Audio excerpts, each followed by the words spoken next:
everyone, welcome here. If you're new here, my name is Rebecca. If you're not new here, welcome back. Thank you for coming back and watching another video. So in today's video, I want to talk about sustainable grocery shopping. If you're new to this channel, my husband and I, our primary residence is in Joshua Tree, California, but we're spending the summer here in this cabin in Maine. By the way, what do you guys think of this background for filming? I've been trying to find the best place in this cabin to film where like the light's pretty good, but also the background's not super weird. I feel pretty like meh about this. The light's really good, which is why I ended up filming here, but like, I don't know, that's the bathroom door back there. I'm all thrown off. I miss where I film in my house in Joshua Tree because I have the exact right spot I like. Anyhow, in staying here for the summer, I found that I'm kind of having to rebuild my approach to sustainable grocery shopping because I don't have my normal stores here. I don't have all my pantry staples. So I thought it would be a good time to share some tips and tricks and how I'm kind of approaching things here in Maine. So what I'm kind of finding is that any tips that I give you or anybody gives you on shopping sustainably are really location specific. The foods you have available, the farms, the farmers markets, the grocery stores you have available, it's gonna vary from place to place for sure. So what I thought I'd walk you through here today is, given what I have available to me, what my approach kind of is, and some tips for that. All right, with all that said, let's get started. So my first tip is to shop your own kitchen first. So before I ever go out to the store or start making a list, I kind of take inventory of everything that's in my fridge, pantry, produce, so that I can get a sense of what I need to use up. And this really helps me with food waste. It reminds me what I have. It makes me prioritize the things that are about to go bad and try and create meals and recipes around that first before buying anything new.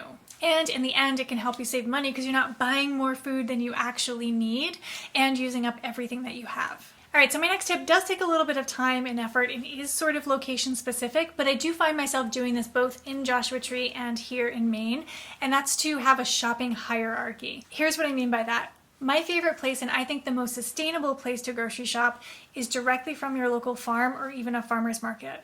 So I'll typically go there first. I'll get as much stuff as I can, and anything that I can't get there, I'll supplement by going to the small local health food store. And again, not every town has these things, but this is kind of the way that I like to approach it. And what I like about shopping from the local health food store is they do have a lot of good local organic options. A lot of the times they'll have bulk bins, and typically you're supporting a small local business at the same time. And then, sort of as a last resort, if there's anything that I haven't been able to get from those two places, then I'll go to like a big box supermarket type of place. My next tip is to go in only with a loose plan. So I used to shop in the way of like, I would sit down, I would make a list of all the meals that I wanted to make that week, and here are all the ingredients I need to get that, and I'd go off to the store. The trouble with this is it didn't really help me think very much about what is available, what is seasonal, what is being grown locally where I live. So I sort of like to almost flip that narrative around, right? So I'll go to a local farm or my farmer's market or see what's being grown locally in the grocery store and say, okay, these are the things that the earth has given to us this week. How can I build meals out of what has been given? So instead of I want this, it's I've been given this. So from a sustainability standpoint, it's going to allow you to shop what's in season and also something that hasn't had to be shipped halfway across the world to get to you, and in that shipping process has a huge carbon footprint. It's probably lost a lot of its nutrients along the way. So let me give you an example. This week I kind of shopped my kitchen first. I saw that I had a super ripe avocado left, I had a few tomatoes, I have some rice in the pantry, and then I went to the local farm and saw that they had these beautiful bunches of cilantro. So in my head now I'm starting to build a burrito bowl. And I will say that this is definitely easier done at something like a farmer's market or directly from a farm. At the grocery store, you don't always know what is local, but that sort of leads me into my next tip, which is to look for the local signs. A lot of grocery stores, even big box grocery stores, will include a little sign that says that something has been grown locally. So that can be a good indication of this type of thing is in season now where I live. So it can help inform other decisions you're making about produce that you're buying at that particular time of year. All right, next few tips, I want to talk about bulk shopping. So I know this is sort of sustainability 101, but it is an important part of the equation.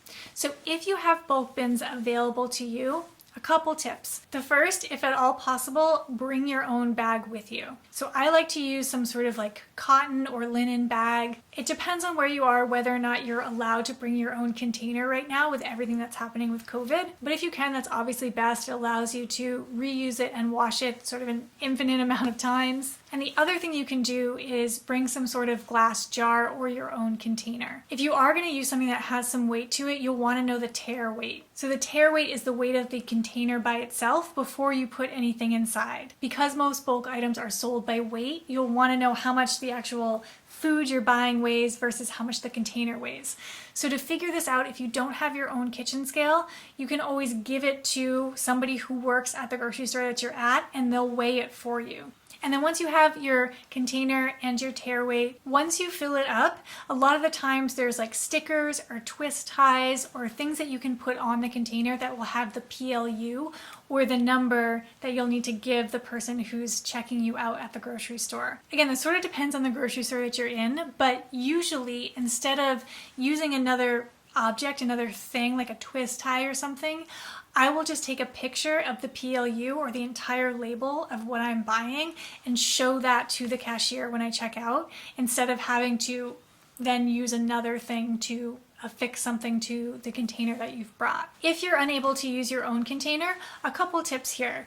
First is to choose the paper bag over the plastic bag. If there's an option of one over the other, I would usually choose the paper bag. This is something that's going to break down super easily in my compost versus plastic that might stay around for a very long time. Even some of the compostable plastic-like material bags, I've not had a ton of success being able to break those down quickly in my own backyard compost, so I probably wouldn't choose that. But one option is that if you do only have plastic available, taking that home, emptying it into a larger container, and then reusing that plastic bag the next time you go back to that particular store. My last tip around bulk food is to see if there's an option for you to buy things that you use super frequently in really large quantities from a local store or farm. So I've also heard of this working at like big box supermarkets as well, but I honestly have not tried that. But what I have done is talk to like the small local health food store about ordering things that I use all the time in really big quantities. And typically, not only is that going to save on the packaging of things, but it's also probably going to save you money. So most recently I've done this with frozen berries. Frozen berries are one of those things that I typically buy